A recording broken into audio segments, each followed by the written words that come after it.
दावे तो उद्धव ठाकरे से लेकर राहुल गांधी तक और शरद पवार से लेकर संजय राउत तक सबने किए कि महाराष्ट्र सरकार पर कोई संकट नहीं है, लेकिन ऐसा लग रहा है कि महाराष्ट्र की राजनीति में सब कुछ ठीक नहीं चल रहा है।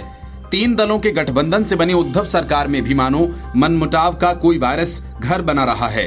यही वजह है कि पिछले 1 सप्ताह के भीतर राज्य के मुखिया उद्धव ठाकरे और एनसीपी सुप्रीमो शरद पवार की दूसरी मुलाकात हुई है।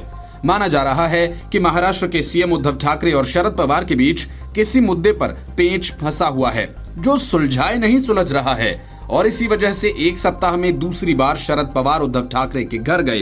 प्रफुल्ल पटेल कहते हैं कि प्राकृतिक आपदा पर राजनीति करना ठीक नहीं है। महाराष्ट्र सरकार वेंटिलेटर पर नहीं है, महाराष्ट्र सरकार सही से काम कर रही है।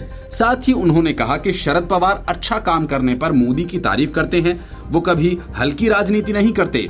महाराष्ट्र में भी सरकार को शरद पवार के अनुभव का फायदा मिलता है।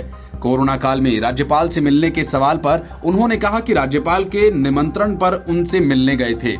शरद पवार ने कभी लक्ष्मण रेखा पार नहीं की। पिछली बार जब इन दोनों नेताओं की मुलाकात हुई थी तो राज्य में मुख्य विपक्षी दल बीजेपी ने उद्धव सरकार पर संकट की बात कही थी, लेकिन एनसीपी चीफ शरद पवार ने कहा था कि हम सभी दल उद्धव सरकार के साथ हैं।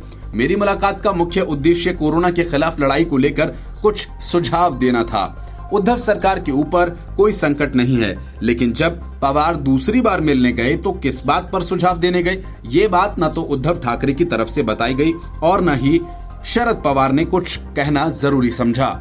Bureau report, news of India.